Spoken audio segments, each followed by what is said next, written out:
And greetings, everyone. Welcome. This is Soul Empowerment, episode number 66. Today, our topic title is Peace Under Pressure. No doubt you've noticed that our world today seems chaotic and overwhelming. As a result, you may find it challenging to remain calm, cool, and collected with everything that's going on. But you know, true peace isn't just a fleeting moment. It's a choice we make every day. And that's what we're going to be talking about today. Before we dive into that, though, I'm going to ask all my co-hosts to introduce themselves. And today I'm going to start with you, Sarah.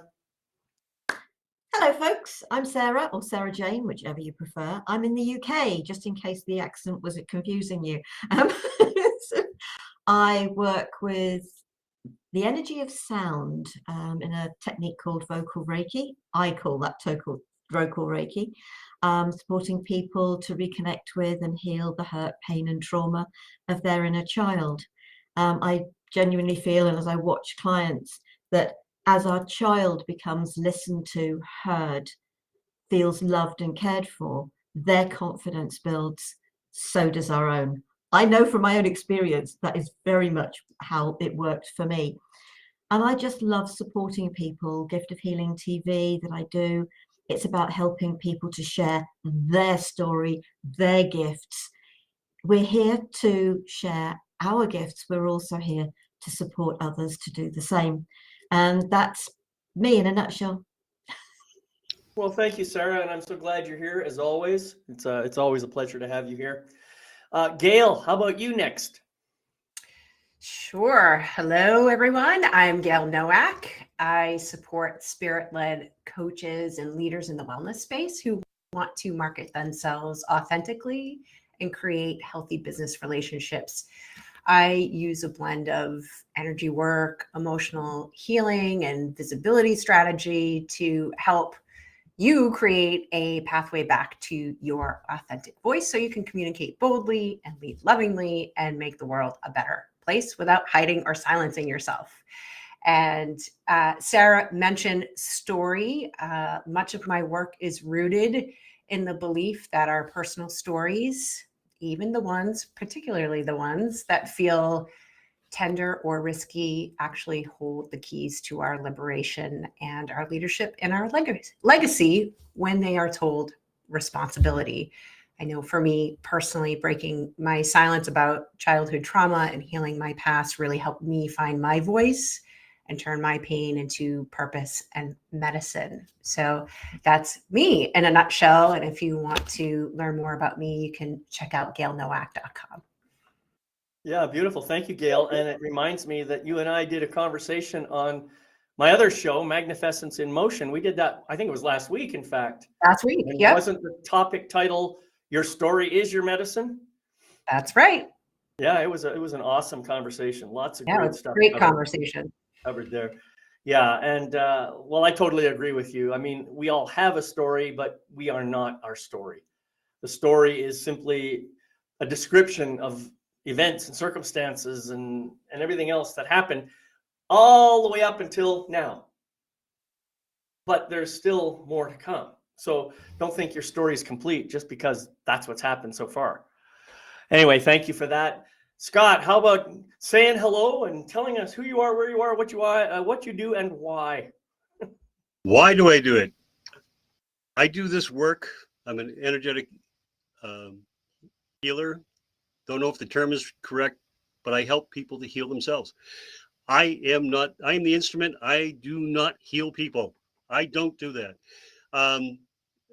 Sarah and Gail, you were in a nutshell. I don't know if I want to be in a nutshell, but we are in this network of nutshells that speak to one another. I like that. On this level.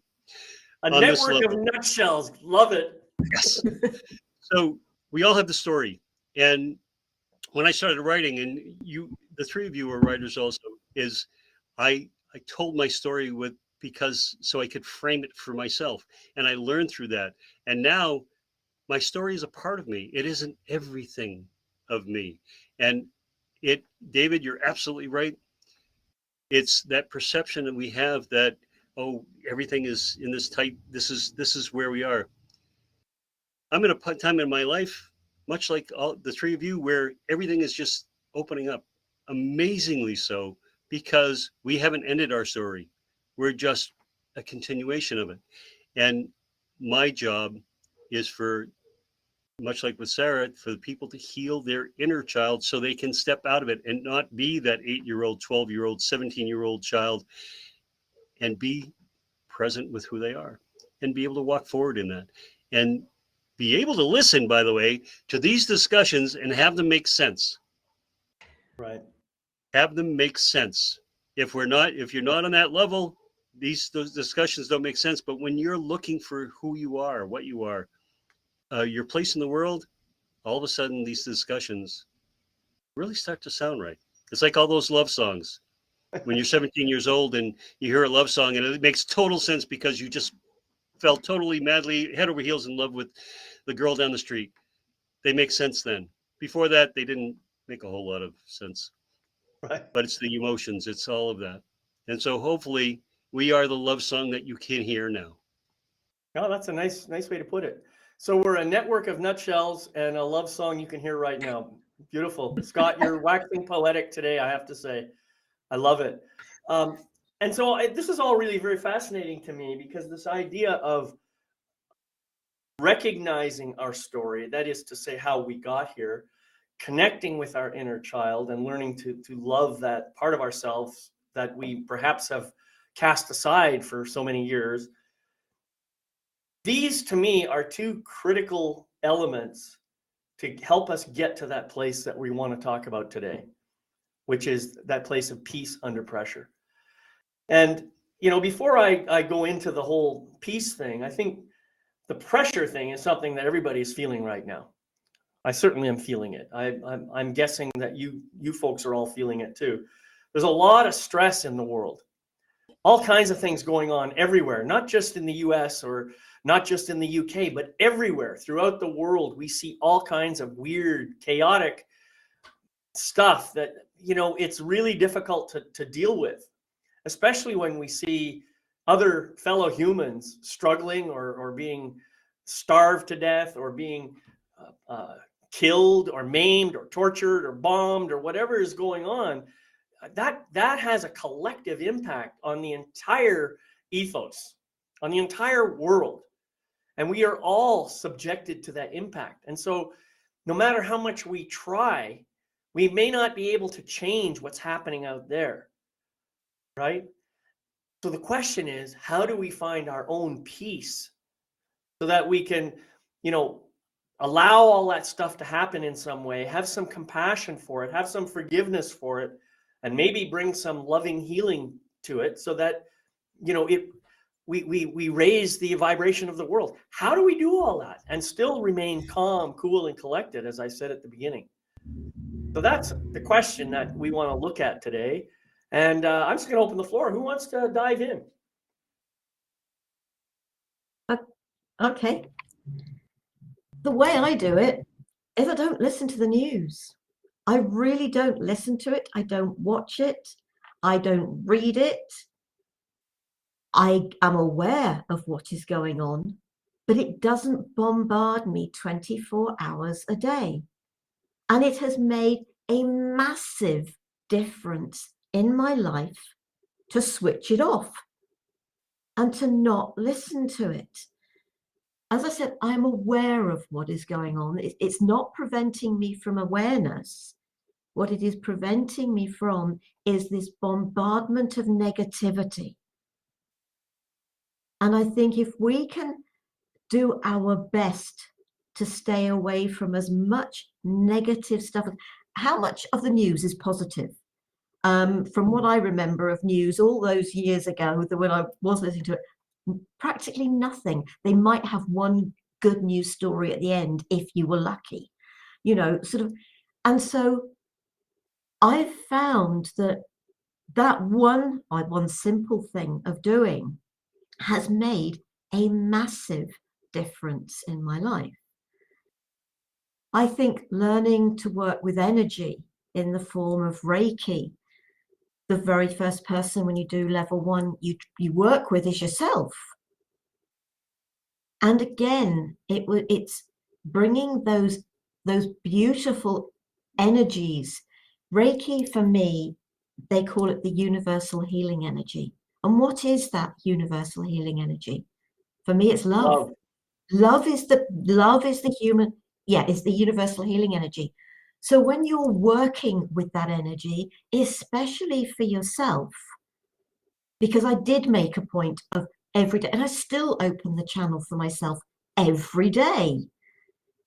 So are there practices and techniques? Some people will go for things like meditation. There are all sorts of practices, techniques that we can use that can support us.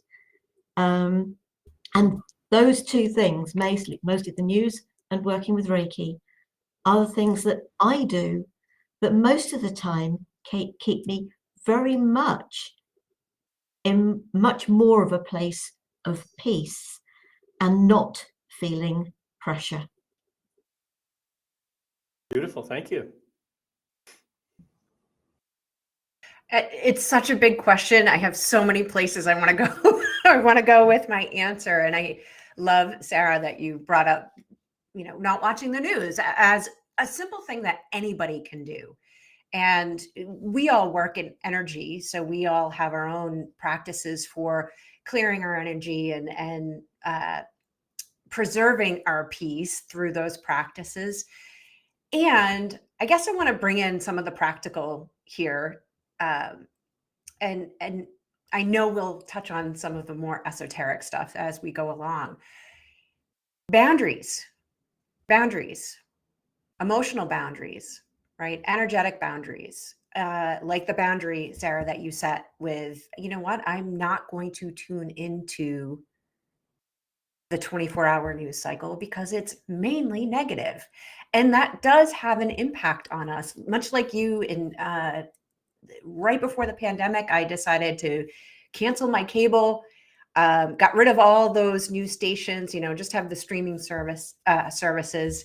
And it's not putting your head in the sand necessarily. The news that you need to know is still going to find you.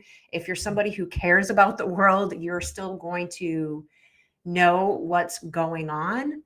And at the same time, what we focus on is what we are creating. And so if we're watching chaos, or if we're in chaos in our own personal lives, we're going to feel that internally, and vice versa, right?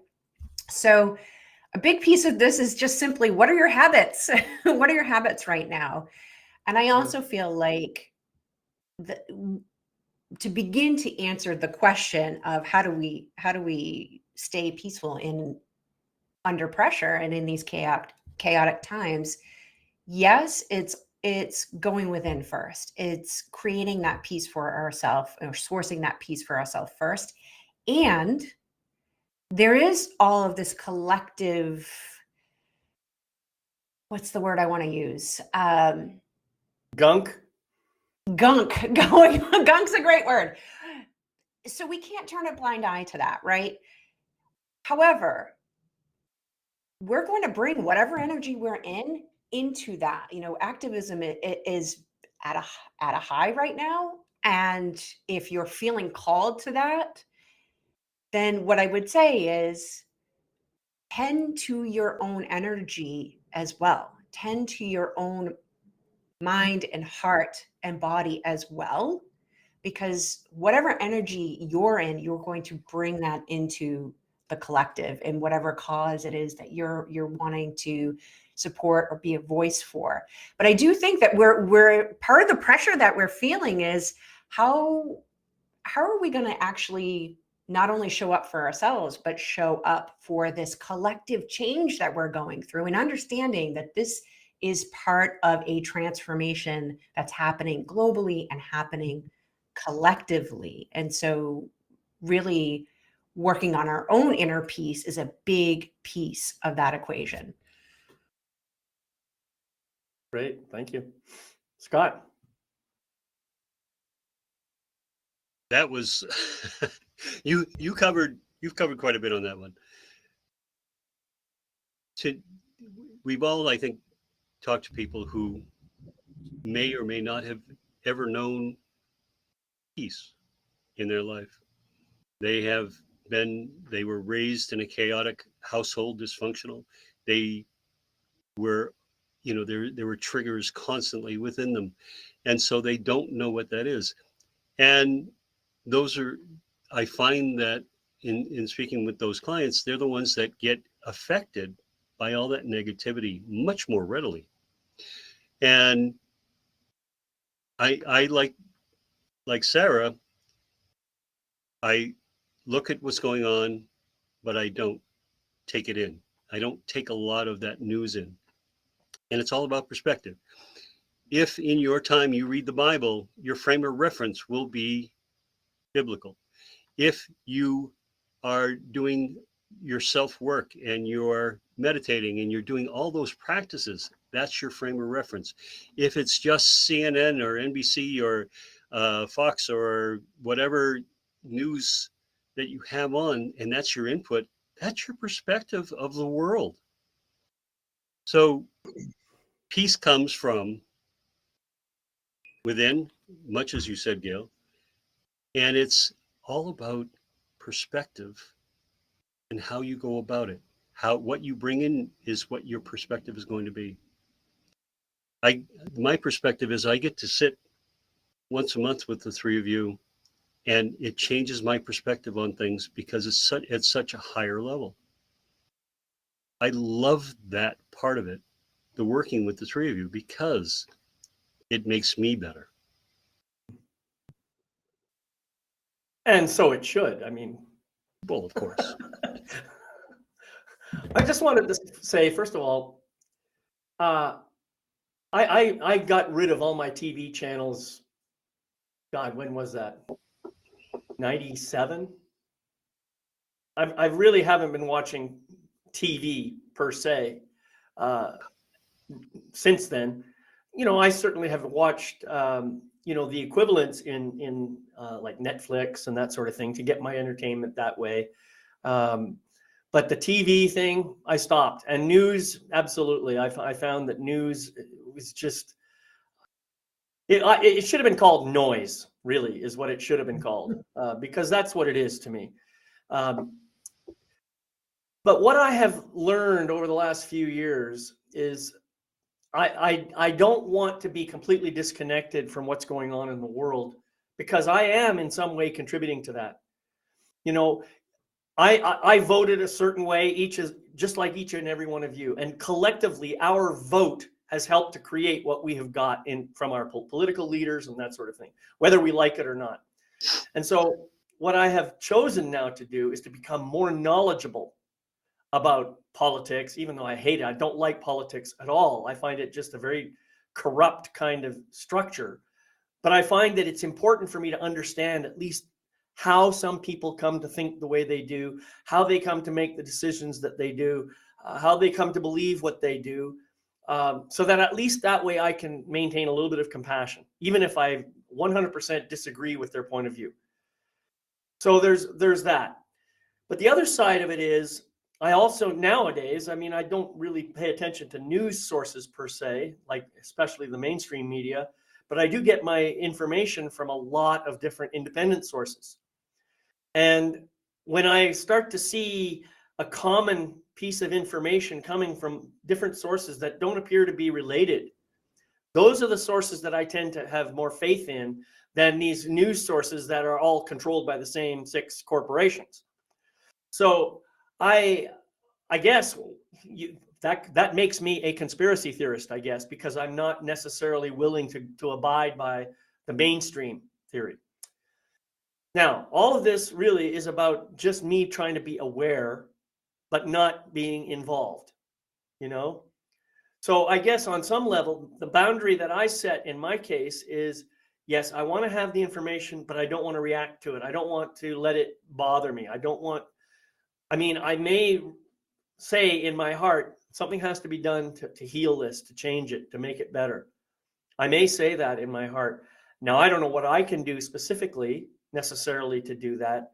And for me personally, that's where some of the pressure comes from for me, right? In some ways, I feel powerless. I feel it doesn't seem to matter what I do. Nothing changes. You see, so that alone is a bigger form of pressure for me than what is actually happening in the outside world. And I think most people will have that kind of situation going on. What the hell can I do about it? You know, I'm just one person. I'm just a tiny little cog in this big machine. And if you pulled this cog out, it probably wouldn't make any difference. Well, it might, but you know, I mean, we know on a spiritual level that it does make a difference, right? But that doesn't stop the ego mind from its stories and everything else that it wants to say.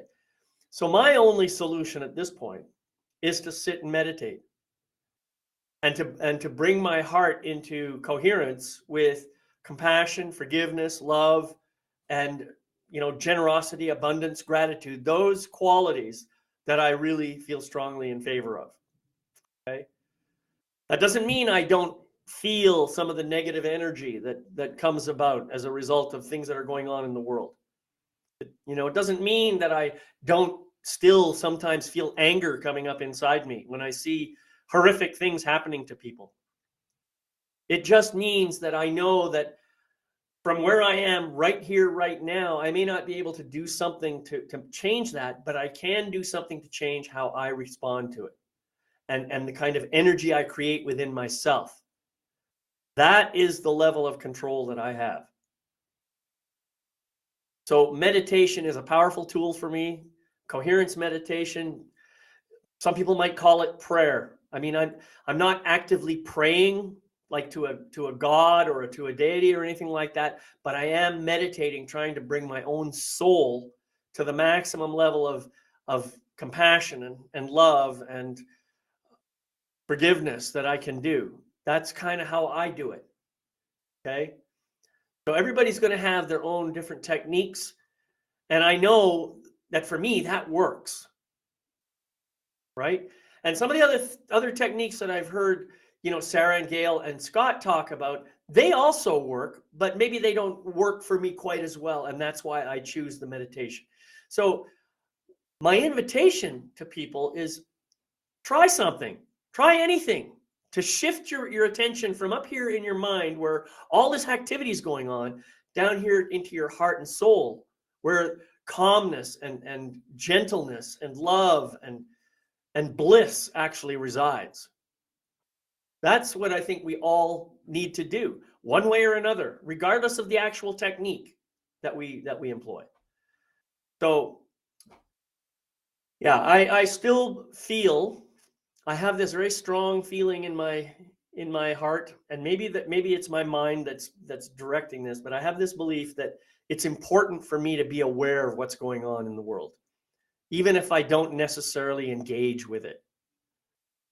So, yeah, each of us is going to have a different response to this, and that's the beauty of these kinds of conversations, because we just never know what brilliance is going to come up because one person says just the right thing at the right time.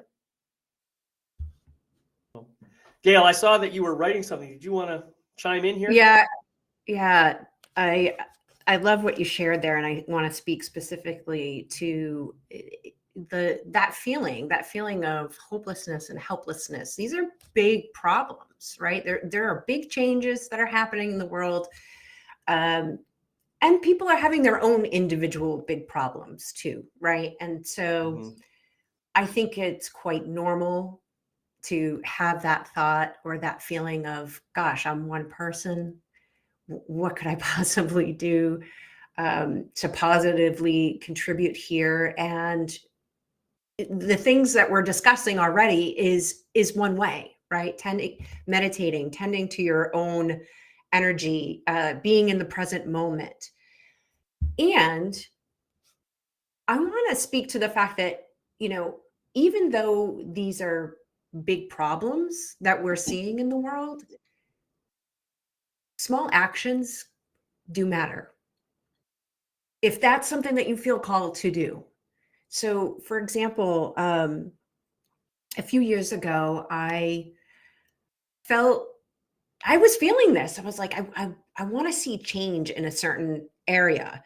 And who knew that it was going to blow up in the way that it's blown up. But I started to take a portion of the proceeds that I got from working with clients and make donations to human trafficking, to end human, to not supporting human trafficking, to end human trafficking, right?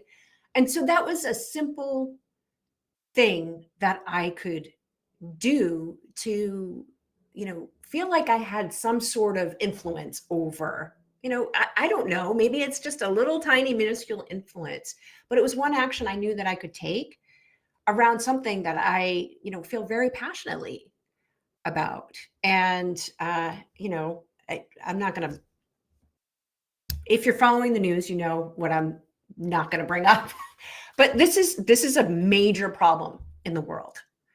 And so who knew like that contributing part of my revenue and my income to that, like maybe that's really needed, right? And if there's thousands or millions or even hundreds of people like me who are making regular contributions, then maybe that's going to help support changing that pattern in our society, right? And so as an individual, we might not think that we can affect too much change. But when you start to think about it collectively, if there's something that you're really feeling passionate about, there are small steps. So just take the small steps, right? And maybe you're going to take bigger steps. I started to have conversations with Dr. Pamela J. Pine with her Stop the Silence. And that's all about child abuse and adverse child effects, childhood experiences, and really helping her get her message out and helping to change again this problem that I see in the world where kids are silenced, kids are being abused, kids are being trafficked. So this just happens to be my thing.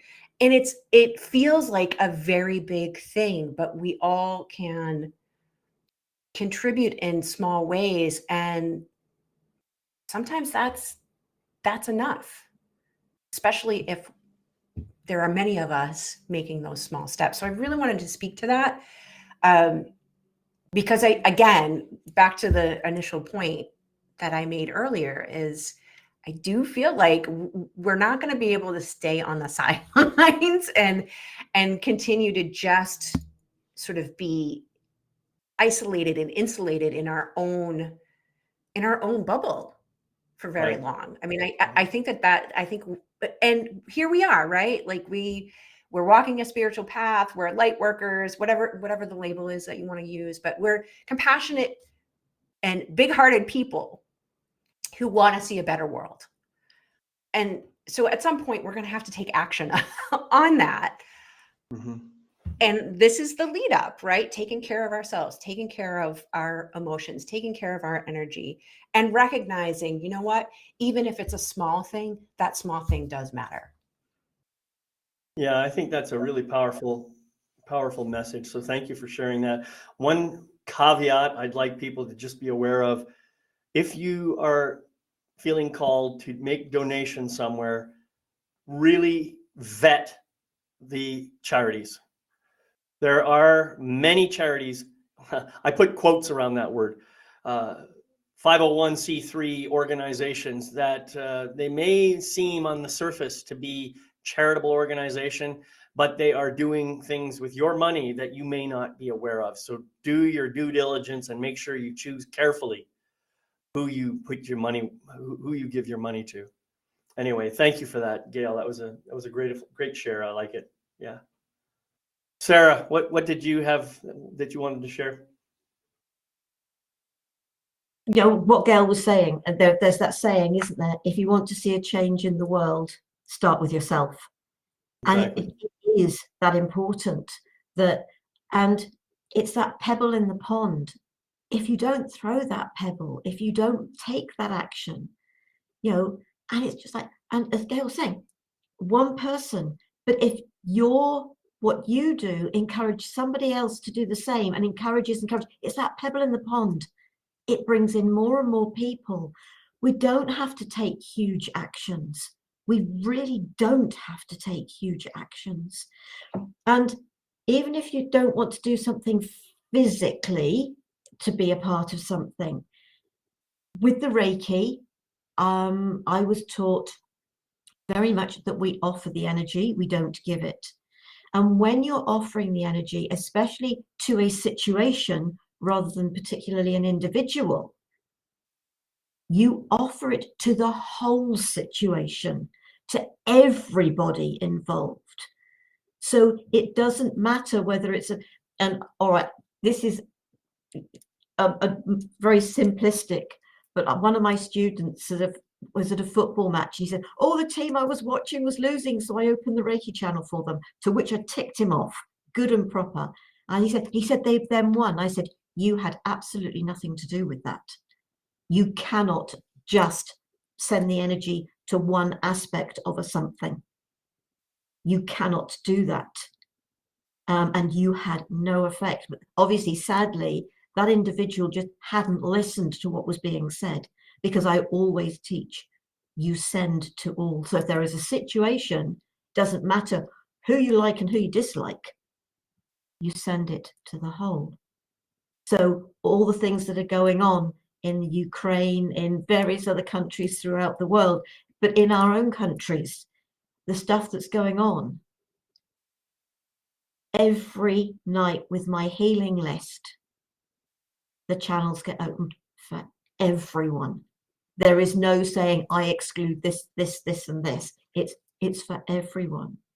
Because what we're then doing is holding an energy of love, of caring, of support, of understanding, of forgiveness, all these words. Because being a believer that we choose the experiences that we have in this life, that goes for every single person in this world. And so there is a whole load of stuff going on at the moment, and we may not understand the reasons behind it, but as everything and I think it was Neil Donald Walsh, but somebody, when everything is falling apart, perhaps it is falling together. And so if that helps us to feel less pressure, to feel more peace, that we do not have to get involved in the angry, negative side of these things. We can just hold an energy of, it's not necessarily acceptance, but it's an energy of just putting that love and that care out for everybody involved. We all, as David said, we all have our own ways. That is one of my ways of making sure that it goes to everyone, that I am not saying, oh, no, they can't have it. It's got to be for them only. It doesn't work like that. That's not how life works. So that's all I would sort of say is, be the change you wish to see in the world. Be proactive, even if it's only in a tiny way, to make it better. And you can then hopefully support others to take their own steps, but supporting actually bringing a greater peace. The song, or what is it good for? Absolutely nothing. It has not helped create peace. Yeah, the one of the things that I think is important for people to understand is that any tool you can care to name, is just it's just a tool. That's all it is. It has neither positive nor negative energy. Like, think about a sledgehammer. A sledgehammer can be very useful for certain things. It can also be very destructive. And people can use the sledgehammer in positive or negative ways. The same is true of money. And we see this all the time. Money has this funny quality to it, though, that a lot of people, the more money they get, the less altruistic they actually become. It seems to be the case. It's like, wow, now I can use this money to get more money. That kind of is becoming, the attitude. Same is true for Reiki. people can misuse Reiki and use it for inappropriate purposes. So I just want us all to be aware that it's the intention behind the use of the tool that is going to make the difference, not the tool itself. So let's really be careful about this, and let's try and elevate our own consciousness to the highest level possible whenever we use this kind of tool, whatever tool it is. If we're trying to benefit the world, then come from that place of benefiting the world. Come from that place of love and compassion and forgiveness and gratitude, as we already said. And then the tool will actually support that energy. I think it's really important for us to remember that. Scott. Giving me a lot to think about. So after a football match, and the winning team points to God, and I want to thank God for giving us this victory. And I always thought, so God was playing favorites. Both teams were playing, yet they only. That always struck me. I Same as in war. Yes, same in any kind of combat. I had my 50th reunion, high school reunion, last night to set it up. And I was thinking back to the time when we graduated. And in this country, late 60s, early 70s, was a time of turmoil, great turmoil. There were a lot of catastrophic and traumatic things that happened at that point in order to change society. Around the year 2000, there was, Y2K was going to end society as we knew it. And around that time, we had an awful lot of problems going on. And so now in 2025, we have that same kind of societal turmoil.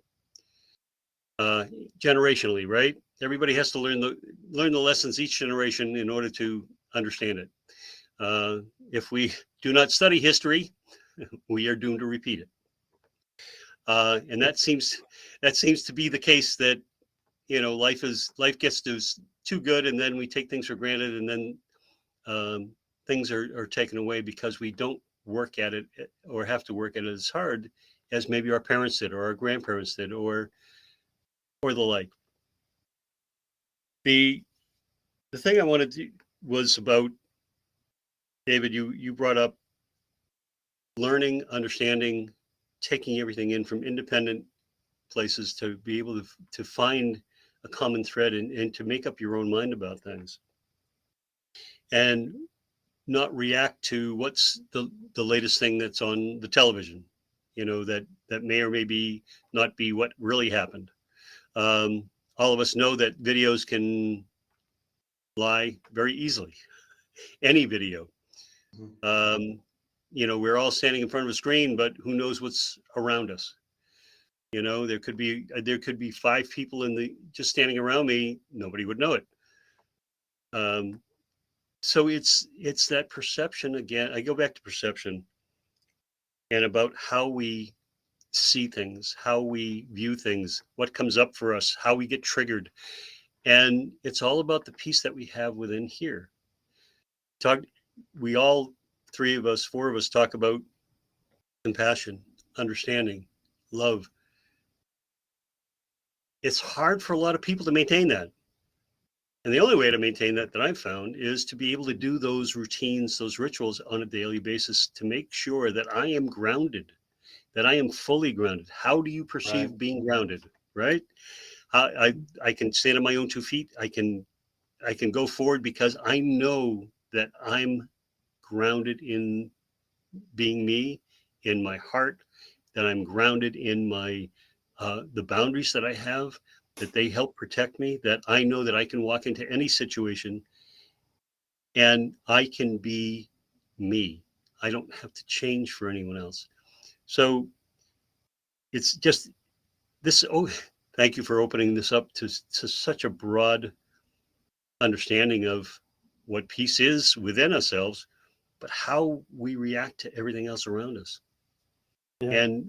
And last but not least, it's not bad that people are getting activated to be more active for society.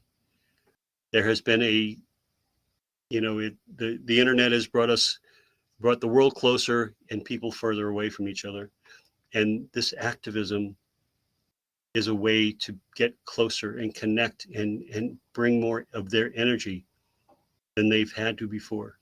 And I think that is a positive outlook for people, because the more engaged they are, the better life is for everybody.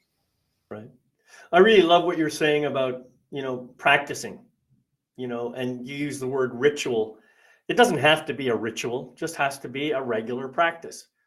But ritual is helpful because it creates a kind of a spiritual essence around it that I think maybe magnifies the intensity of the practice. So you can maybe light a candle, or you can say, do your prayer beads or whatever. You have some kind of a ritual process that gets you into that state that allows you then to elevate your consciousness. So the practice is really, really important. But the other thing is, and Gail, I remember when we were talking about this topic, one of the things that you brought up, which I thought was really fascinating, was this idea of, I think you called it pre-paving your response or something like that. So in other words, kind of preparing for the worst case scenario and then coming up with some kind of response, or how you desire response, and then doing that when it actually happened. Talk a little bit about that and how you actually implement that in your life. Yeah, I'm glad you brought that up, because that was Scott said practice, and that jogged my memory. And I wish I could say like I just had this brilliant idea and started doing it, but just say it. Just say it. Yes. Yeah, right. I really came into it through experience. Several years ago, before my mom died, she went into the hospital for several months. She was supposed to have heart surgery. But she was so sick. She had kidney disease. She had all kinds of things going on physically with her. And it was really touch and go. She was too sick to have the surgery. She was in intensive care in Boston. And, my whole life for about 7 months was just going in and out of Boston every day, because it was just me and my sister, So I had just started to implement some meditation practices, and in some ways I'm kind of wired for crisis, I guess, because of the environment that I grew up in. And so I looked really like everything's cool. Like this is sort of my default, right? Everything's cool. I'm fine, holding everything together. And also like this is the thing that I'm doing right now. This is what I'm focused on. But I had 2 young kids at home. I got a husband that's working. I'm barely seeing them. And this is going on for like 7 months. And the first 3 or 4 of those months was like, is she going to get the surgery? Like, is she even going to live to get the surgery? Right. And so there was an opportunity there to, number one, expand my capacity to be with uncertainty. I didn't have a choice. So I had this situation that didn't give me a choice. I could go drive myself crazy with constantly focusing on, is she going to die? Is she going to have the surgery? Is this ever going to end? And I got to a point where I was like, I can't think like that anymore. I can't, it's driving me crazy. And so it helped me reframe and adjust my focus into, this is what we're doing today. This is what's happening right now. It helped me become more present. And it was, pre-paving the way, because what happened 2 years later, we got the pandemic. And suddenly this whole feeling of like, we don't know what's going to happen. We don't know how long this is going to take. And at this point, I was going deeper and deeper into my healing. So I had other practices and I was doing them. I didn't stop after my mom got better and came back home and everything was fine. I kept doing those practices. So by the time the pandemic rolled around, and understandably, everybody's, like, oh my gosh, what's happening? Are we safe? Are we all going to die? I felt at peace. I felt at peace for much of it. I mean, there were other places where I felt the pressure. But because I had my practices And I continued to do them when things were good too, not just when things were lousy or scary or uncertain.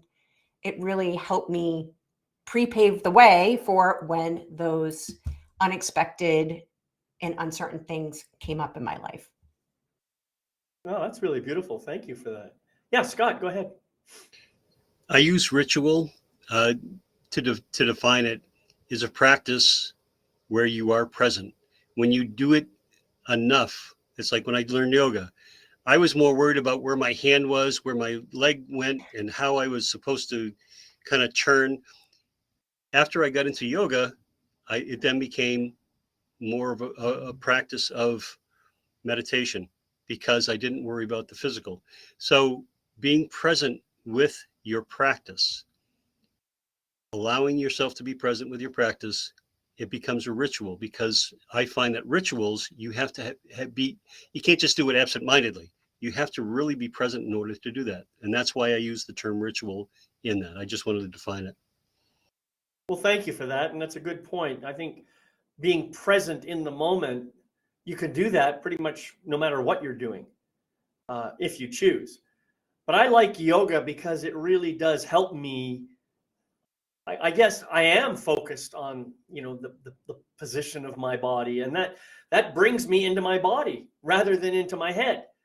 So, well, I guess I am sort of in my head because I have to imagine how my body's looking and all this kind of stuff. So, but it is a very, very present moment experience, which is one of the reasons I love it so much.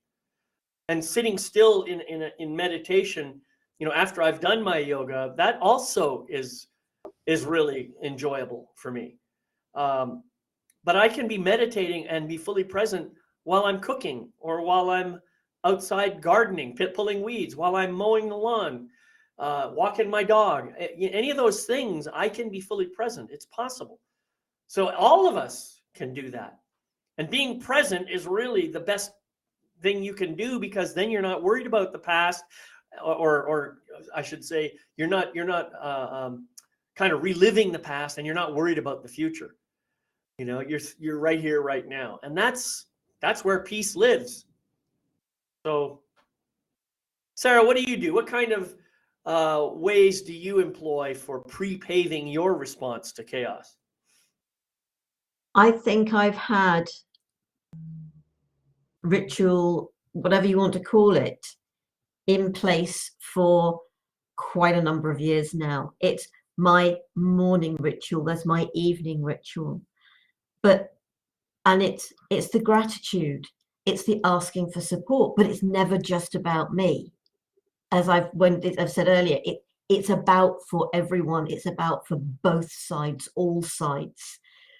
And it's actually trying to remember to bring me into it, because I'm just one of these people. It's always about other people, isn't it?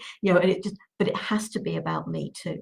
So working with the angels, working with dragons, working with mythical beings, accepting the fact I've got many guides and guardians. I can communicate with them. I ask their support. I thank them for their support. But it's never just for me. And you're talking about your mother, Gail, sort of, obviously it was 3-4 years ago. The friend that I share the house with, he was diagnosed with a heart condition that basically they told him he had 6 months to live at the most. And that was very scary. And for a couple of weeks, I would wake up every morning and it would be, what am I going to find this morning? Because we have our own separate spaces within the house. So he is just that, a friend. And one morning I woke up and it was just like, Sarah, you've got to stop doing this. You are worrying about what are you going to find, and then what have you got to cope with, when you have no idea when that's going to happen. You've got to stop doing this. Just get up. You've just got to keep treating your day normally.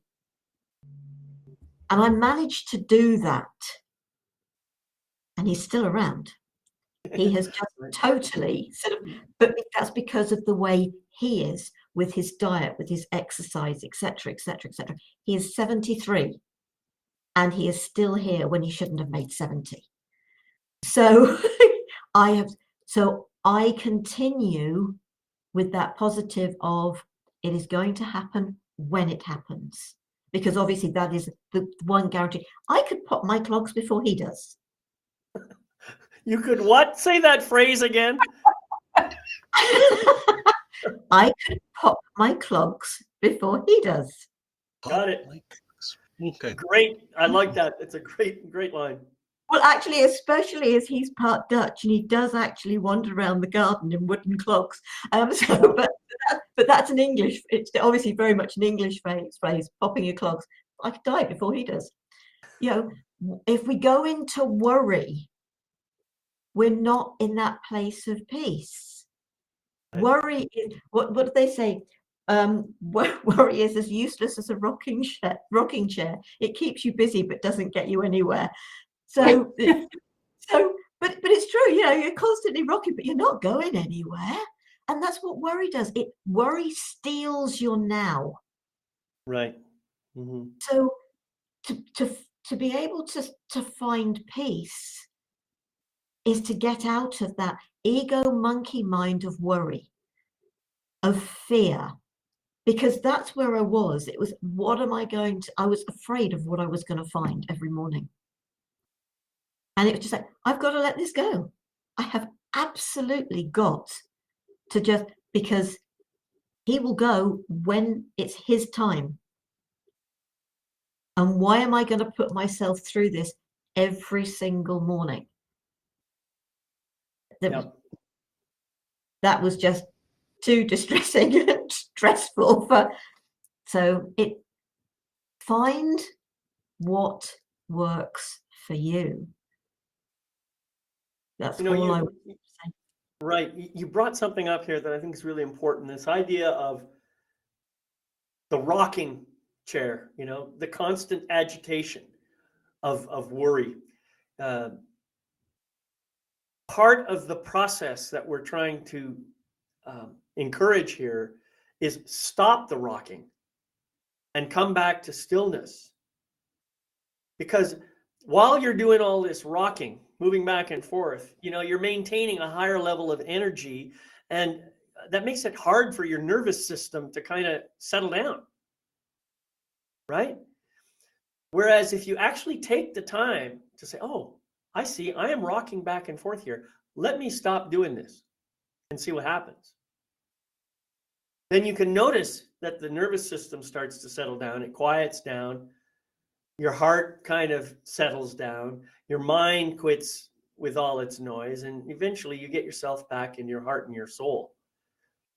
It's really about finding that tool that allows you to be still, to be present, and to be connected to that core of who you really are. That's where your peace is. I mean, I think we're repeating ourselves here, or I think I'm repeating myself at least. But I think that's important because we're coming back to the same basic truths every single time. Scott, did you have something? I saw you nodding there a moment ago. I thought you wanted to speak. Well, I'm sorry. I shouldn't agree with you. Oh, okay. So, well, you don't have to agree with me. Well, here's the image of the rocking chair. I absolutely adore it, Sarah. And it all depends on how you're doing it. Some people, they're rocking back and forth and they're just very anxious and they're very nervous, and the parasympathetic is turned way up to high, and it's this nervous energy and they can't shut it down. Whereas when I'm sitting on the porch in the rocking chair, rocking back and forth kind of slowly, for me, it's kind of meditative. It's really enjoyable. It's really soothing. If I'm holding a baby, you know, and you have that rocking motion, it is especially, you know, nothing smells better than a baby's head. You know, that newborn head, and you're just holding them. So again, it's the rocking chair can be all things, depending on how you perceive it and how you use it and how you do it. So It it's really just like a struck me. sledgehammer, then, is what you're saying. It's rocking chair sledgehammer. Yes, Yep. exactly. Hopefully not putting the two together. Beautiful. Gail. I think what I'm hearing in Sarah's share is also, we have this need, or our mind, our ego has this need to control, or we have this illusion of control when in fact the only thing we can control is our emotions and our behaviors and our thoughts, right? And I get it. I get what you're saying, Sarah, about like, oh my gosh, like what am I gonna wake up to? What am I gonna find? How, and being in that space of this is something I don't want, and being focused on the thing that you don't want. And what happens a lot of times is when we focus on the thing that we don't want, we often get the thing that we don't want. And so it's really learning, number one, recognizing that there are certain things that are beyond our control, and worrying about them is a choice that we get to have. And there are other choices that we can have. We can maybe focus on, well, if this terrible thing happens, how do I want to take care of myself?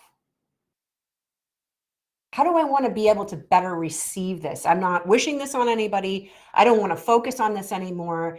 And okay, fine. Since I'm already going there, since I'm already worrying about this, who do I want to be in that situation? Right? I feel like that might be a more productive line of contemplation rather than worrying.